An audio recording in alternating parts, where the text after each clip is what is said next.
Hi hello it's me ഹിരണ എന്ന പുതിയൊരു വീഡിയോയിലേക്ക് എല്ലാവർക്കും സ്വാഗതം.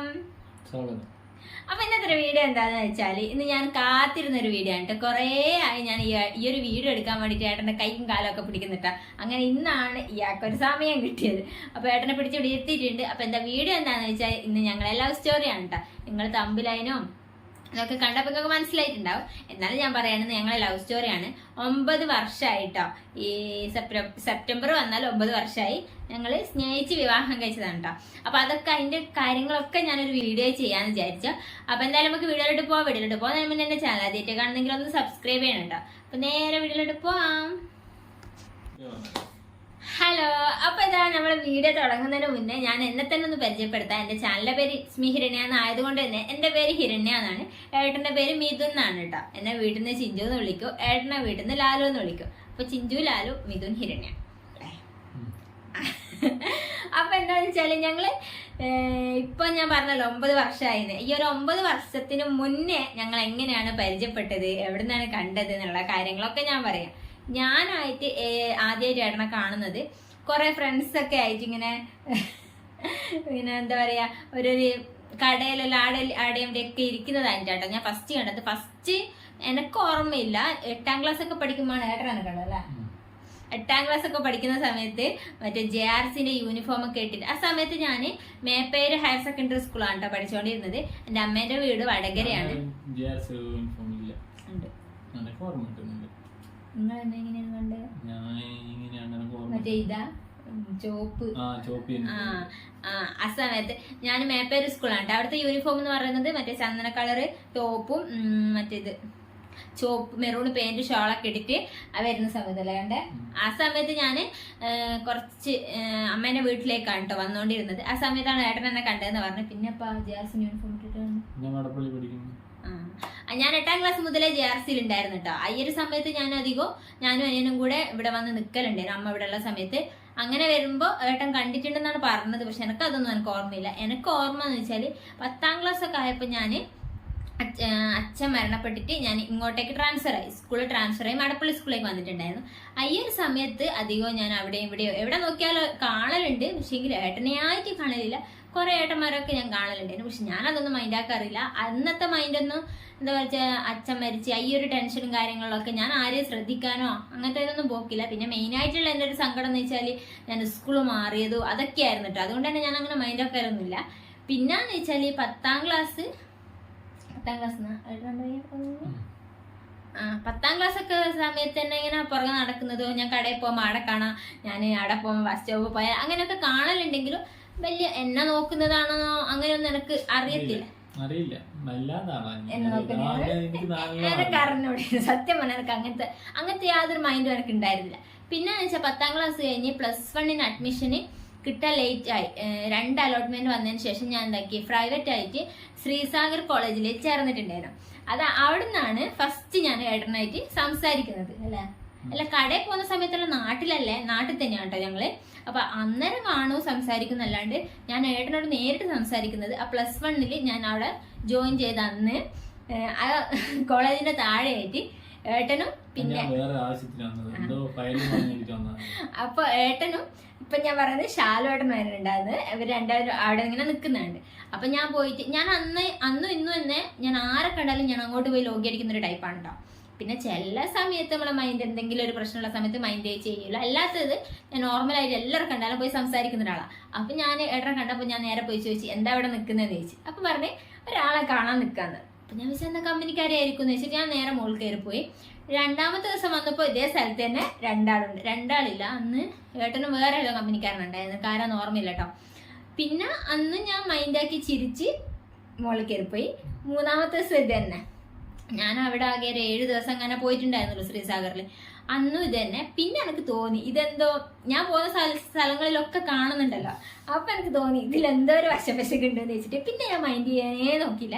പിന്നെ എനിക്ക് അവിടെ നിന്ന് ട്രാൻസ്ഫർ കിട്ടി. ഞാൻ നേരെ മടപ്പള്ളിലേക്ക് പോയി.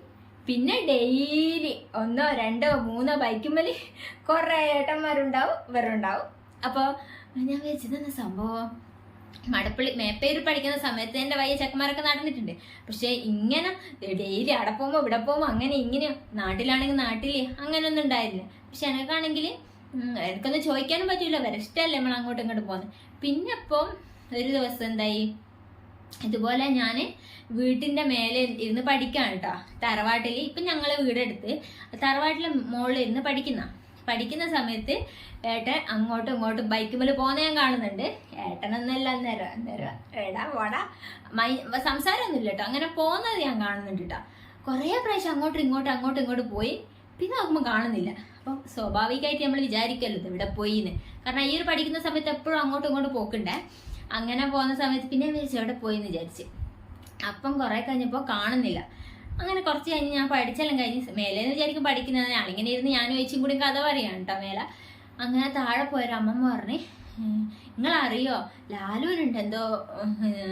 ലാലുവിനെന്തോ പറ്റിയിട്ട് കൊണ്ടുപോയിട്ടുണ്ടെന്ന്. അപ്പം ഞാൻ വെച്ചാൽ ലാലുവിന് എന്തോ പറ്റിയെന്നാ. അപ്പം ഞാൻ വെച്ചാൽ ആക്സിഡൻ്റ് ഉണ്ടോ? ഞാൻ പറഞ്ഞു എന്തെല്ലോ പറയുന്ന കേട്ടിക്ക്, ആരെല്ലോ എന്തെല്ലോ പറയുന്ന കേട്ടിക്കുന്നല്ലോ പറഞ്ഞു. പിന്നെ ഞാനത് അമ്മേൻ്റെ അവിടെ വിട്ട് പിന്നെ നോക്കുമ്പോൾ എല്ലാവരും അങ്ങനെ അത് തന്നെ ചർച്ച, നാട്ടിൽ തന്നെ അത് തന്നെ ചർച്ച. ഇങ്ങനെ ഓനിങ്ങനെ ആക്സിഡൻറ്റ് പറ്റിക്കുക, അങ്ങനെ ഇങ്ങനെ എന്തോ വണ്ടിയുമ്പോൾ പോകുമ്പോൾ കല്ലുമ്പോൾ ഉരുണ്ട് വീണെന്നോ മറിഞ്ഞു വീണെന്നോ എന്തെല്ലോ പറയുന്നത്.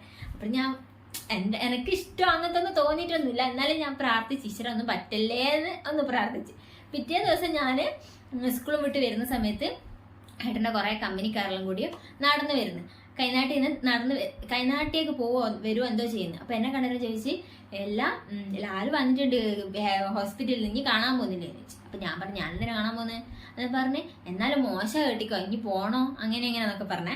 അപ്പം ഞാൻ പറഞ്ഞു ഞാൻ പോകുന്നില്ല, ഞാൻ എന്തിനാ വരുന്നതെന്നെല്ലാം പറഞ്ഞു. അതും പറഞ്ഞ് ഞാൻ നേരെ വീട്ടിൽ പോയി ബാഗെല്ലാം കഴിച്ച് വെച്ച്. അപ്പം നോക്കുമ്പോൾ അപ്പുറത്തെ ഇടവലത്തുള്ള ചേച്ചിയും എൻ്റെ ഫ്രണ്ട്സും എല്ലാവരും പോകുന്നു. അപ്പം എന്നോട് ഇനി വരുന്നില്ലേ? ഞാൻ ചേടാ ലാലു ഉണ്ട്, ഇന്നലെ വീണിക്ക് ഓനിങ്ങനെ ഹോസ്പിറ്റലിൽ നിന്ന് കൊണ്ടുവന്ന് എനിക്ക് കാണാൻ പോകണ്ടേ, എല്ലാവരും പോകുന്നുണ്ട് എന്നാണ്. അങ്ങനെ ഞാൻ പറഞ്ഞ് എന്നാൽ ഞാനും വരുന്നെന്ന് പറഞ്ഞ് ഞാൻ അമ്മയും എല്ലാവരും പറഞ്ഞു നല്ല എല്ലാവരും പോയി നോക്ക്. അപ്പം ഞാനും ഏച്ചിയൊക്കെ കൂടിയാന്ന് തോന്നും പോയത്. അപ്പോൾ അവിടെ എത്തി നോക്കുമ്പോൾ ഫുള്ളാള്, വീട് ഫുള്ളാള്, ഇവിടെ ഫുള്ളാള്. ഏട്ടൻ്റെ വീട്ടിൽ ഇരുന്നാട്ടോ വീഡിയോ എടുക്കുന്നത്. അപ്പോൾ ഇവിടെ ഫുള്ളാള്. അപ്പം എനിക്കെന്തോ കുറവ് വന്ന് ഏട്ടന്മാർക്കെല്ലാം അറിയാം അവരെന്നെ നോക്കുന്നതും. അപ്പം ഞാൻ അകത്ത് കയറി ചെന്ന് നോക്കുമ്പോൾ ഒരാളിങ്ങനെ കിടന്നിട്ട് എന്നെ കണ്ടുനോക്കുമ്പോൾ ഭയങ്കര കരച്ചില്. എന്നിട്ട് അതുവരെ എല്ലാവരും അവിടെ സൈലന്റ് ആണ്. ഇവർ കരയുന്നുണ്ടേര് എല്ലാവരും ഇങ്ങനെ എന്നെ നോക്കി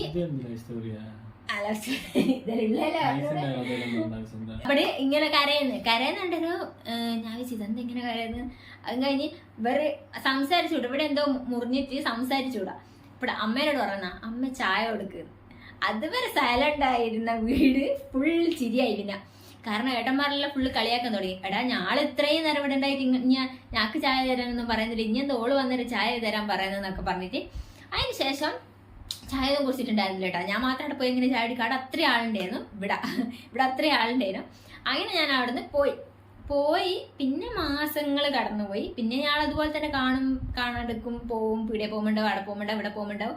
ഇപ്പം ഞാനിപ്പോൾ മഞ്ഞ ഡ്രസ്സ് ഇട്ട് പോകുന്നുണ്ടെങ്കിൽ വല്ല ഇരിക്കുന്ന ക്ലബിൻ്റെ ഇടയ്ക്ക് മഞ്ഞക്കിളീൻ്റെ പാട്ടുണ്ടാവും, പച്ചക്കിളീൻ്റെ പാട്ടുണ്ടാവും, അതെല്ലാം ഉണ്ട്. അതൊന്നും പിന്നെ മൈൻഡാക്കി അറിയില്ല.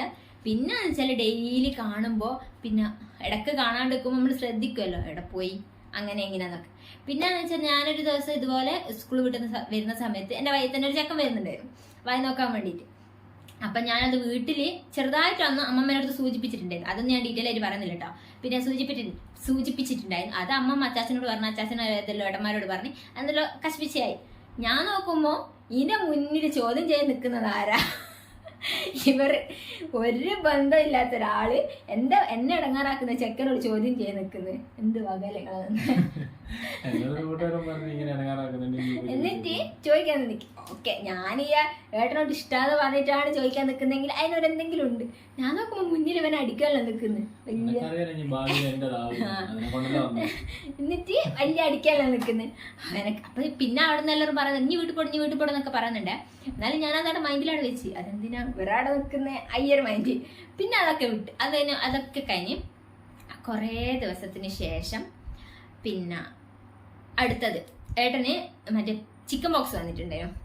ചിക്കൻ ബോക്സ് വന്ന സമയത്ത് എനിക്കിങ്ങനെ FBയിൽ അന്നേരം ഫേസ്ബുക്ക് ഉണ്ടായിരുന്നു, മറ്റേ ചെറിയൊരു ഫോണിൽ ഫേസ്ബുക്ക് ഉണ്ടായിരുന്നു, നിറയെ സ്വിച്ചൊക്കെ ഉള്ള ഒരു ഫോൺ ഉണ്ടായിരുന്നു എൻ്റെ അടുത്ത്. അതിൽ ഫേസ്ബുക്ക് ഉണ്ടായിരുന്നു. അതിൽ ഹായ് കൂയി മറ്റേ സ്റ്റിക്കറെല്ലാം അയക്കുന്നു. ഞാനതൊന്നും മൈൻഡ് ആക്കിയില്ല.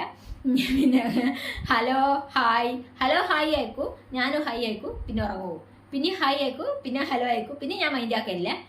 അപ്പൊ നമ്മൾ ഇന്നത്തെ ഒരു വീഡിയോ കുറേ ടൈമായി തോന്നുന്നു കേട്ടോ. ഞാൻ എന്തായാലും എന്റെ പാർട്ട് 2ഉം പാർട്ട് 3 ഒക്കെ ആയിട്ട് വരാം.